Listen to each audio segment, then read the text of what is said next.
ሰላም ሰላም እንዴት ናችሁ? በያላችሁበት ሁሉ ነገር ሰላም ነው። አሸይና እንዲላችሁ ሞኝላችሁ አልበስቲስ ጎንዶሎ ወራች ላይክ እና ሼር ያደርጋችሁ ሐሳቦቻችን ለብዙዎች አካፍሉ። ለዚህን ኮንፊ አመሰግናችኋለሁ። ሐሳቡ ሲሞቻችሁ 3000 ላይክ እንድትገጩት በትትና አጋብዛችኋለሁ። ዛሬ ሚዛናችን ዘላችሁ መጣ ነው። በርከት ያሉ ሰበር ዜናችን ነው።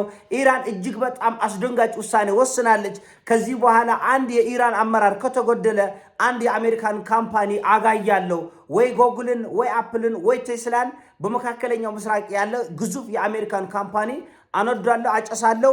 በተጨማሪ ደግሞ ይሄን ብቻ ማይበቃኝም አንድ መሪ ከተጎደለ እኛም ደግሞ የመካከለኛው ምስራቅ አመራሮችን ወይም ደግሞ በሳዑዲ በአረብ ኤሚሬት በኳታር ያሉ ሚኒስትሮችን የጦር አዛዦችን ቤት ለቤት እናድናቸዋለን።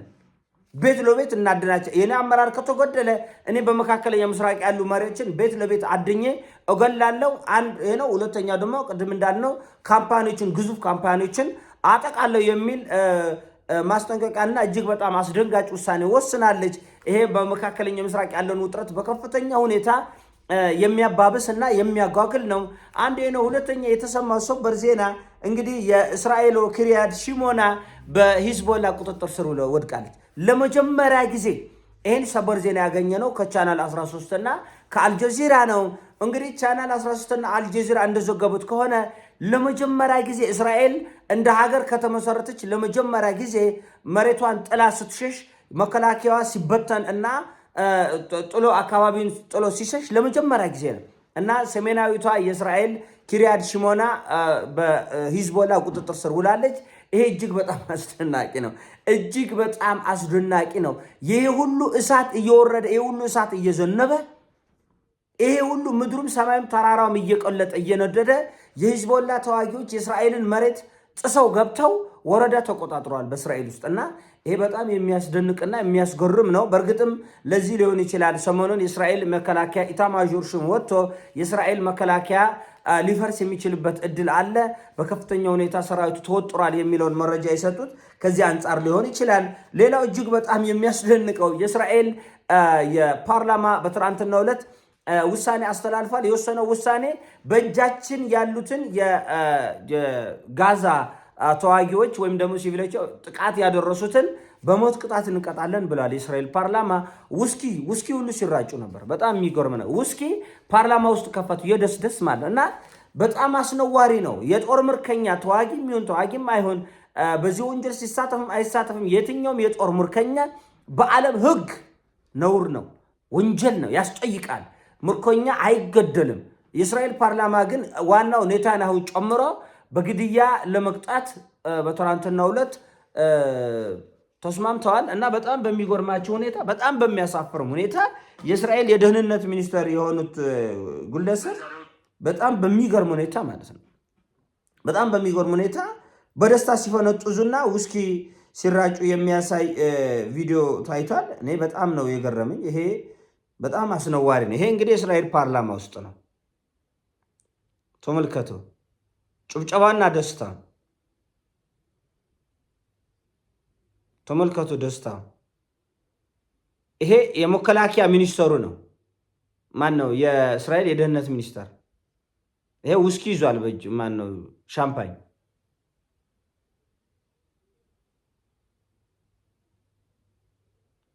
በጣም የሚያስደንቅ እየተጎለገለ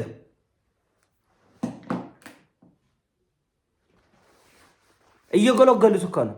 ውስኪውን ምንድነው ሻምፓኙን ዋቴቨር መጠጥ ብቻ የደስ ልክፈት ብለው ግብግብ ሲፈጥሩና የሚገርመው ይሄው የእስራኤል ፓርላማ ደግሞ ኢራን በእስራኤል ሲቪል ተቋማት ላይ የምታደርሰውን ጥቃት ታቁምልኝ ለምን ሲባል ይሄ የዓለም አቀፍ ሕጎችን የጣሰ ወንጀል ነው። ይሄ ነው ማግባባን ነገር። ይሄ ነው። እኔ ጦርነት ምድር ላይ እንዲኖር አንፈልግም፣ ሰላም ነው የምንፈልገው። ነገር ግን እናንተ በዓለም አቀፍ ሕግ ስር ተደብቃችሁ የፈለጋችሁትን ለማውደም በጣም የሚያሳፍር ነው።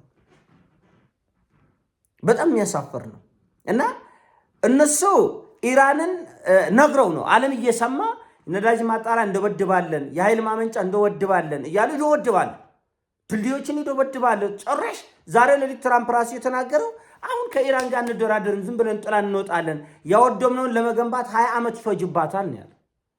ያለ እፍረት ያወደሙትን ዓለም አደባባይ ላይ ወጥቶ ይናገራል። የእነሱ ሲሆን ግን አረ ሲቪል ተቋማት ለምን ይመታሉ ይላል።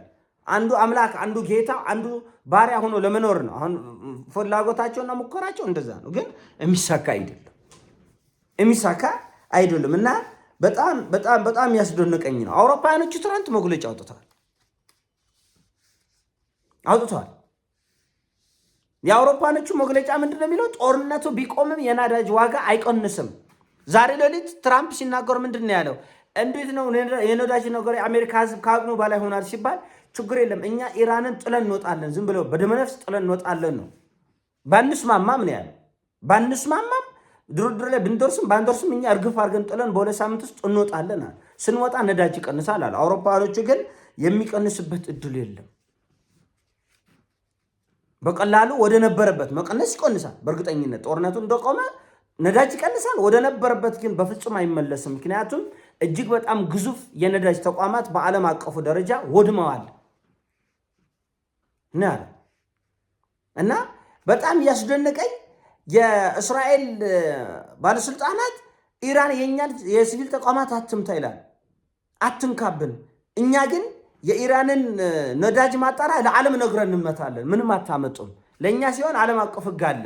ለጋዛ ሲሆን አይሰራም፣ ለሊባኖስ ሲሆን አይሰራም፣ ለሶሪያ ሲሆን አይሰራም፣ ለየመን ሲሆን አይሰራም፣ ለኢራቅ ሲሆን አይሰራም፣ ለእስራኤል ሲሆን ይሰራል። ዓለም አቀፍ ሕጉ ለአሜሪካ ሲሆን ይሰራል። እና ዓለም ሁሉ ከእንቅልፉ መንቃት አለበት፣ መደንገጥ አለበት። ኢራን ጥቃት ስታደርስ ዓለም ሁሉ ሸብረብ። አይሰራም እንደዚህ አይነት። በነገራችን ላይ የራሽያ ተዋጊዎች ወደ ኢራን እንዞምታለን እያሉ ነው። የቼቼን ተዋጊዎች እነዚህ ቼቼንያ ተዋጊዎች ኢራን ሂደን እንዋጋ እያሉ ነው እና ዓለም አቀፍ ሚዲያዎችም ይህን ጉዳይ እየዘገቡት ነው። እንግዲህ የቼቼን ተዋጊዎች በጣም ታውቃላችሁ፣ እጅግ በጣም አስፈሪ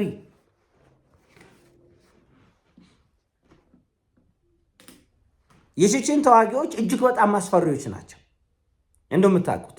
እና እነዚህ የቼቼን ተዋጊዎች በፍጹም የማይደፈሩ በዩክሬን ጦርነት እነዚህ እንደውም የጦር ወንጀለኞች ናቸው እስከ ማለት አውሮፓውያኖቹ ደንግጠው አለ የተባለ የምድር እግረኛ እውነት ለመናገር ከኢራኖች የሚበልጡ አይመስለኝም።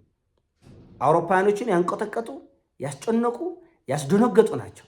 ነገር ግን የቼቼን ተዋጊዎችን መቋቋም የሚችል ኃይል አለ ብዬ አላስብም እና ኢራኖቹ ግን በእርግጠኝነት ከቼቼኖች ይበልጣል እና የቼቼን ተዋጊዎች ወደ ኢራን እግረኛ መሄድ ፍላጎት አለን ውሰዱን እያሉ ነው። እንግዲህ የራሽያ መንግስት ይህን ጉዳይ የሚፈቅድ ከሆነና የቼቼን ተዋጊዎች ወደ ኢራን የሚገቡ ከሆነ ወደ ሲኦልነት ቀጠናው እንደሚቀየር እርግጠኞች ነን። ምናልባት ሆረር ፊልም ላይ ምንድነው እነዚህ በጣም ሰቅጣጭ የሆኑ የጦርነት ፊልሞች ላይ የሚታዩት አይነት ውጊያ ነው የሚዋጉት ነው የሚባሉ የቼቼን ተዋጊዎች እና ካልሄድን ወደ ኢራን ብለው እየተገለገሉ ነው አሉ እና በጣም አስደናቂ ነው ይሄ ጦርነት። የዓለምን ጂኦፖለቲካ ጉዳይ፣ አጠቃላይ ጉዳይ፣ የዓለምን የእይታ ሁሉ ነው የቀየረው። ለዚህ ነው ኢራኖች ከፍ ያለ ምስጋና የሚጎባቸው በዚህ ምክንያት ነው። ዓለምን አይኑን ገልጠዋል፣ ሞራውን ገፎለታል። አልተረዱትም። የዓለም ጂኦፖለቲካ፣ የዓለም ውስብስብ ሴራና አሻጥር ብዙ የዓለም ህዝብ አልነቃም ነበር። አሁን እየነቃ መጣ፣ እየተረዳ መጣ። አፍሪካኖቹ በተለይ እየተረዱ መጥተዋል። አረብም ከኩርኩሙ ነው። በነገራችን ላይ አረቦቹ ከዚህ ችግር ውስጥ መውጫ ቀዳዳ እየፈለጉ ነው። ነገር ግን በኢራን ሽንፈት ላይ ነው የሚፈልጉት። አሁንም በተለይ ሳውዲ አረብና የተባበሩት አረብ ኤሚሬት ኢራን እንድትወድም ይፈልጋል። ይሄ ጦርነት የሚቆመው በኢራን መቃብር ላይ መሆን እንዳለበት ነው የሚያምኑት።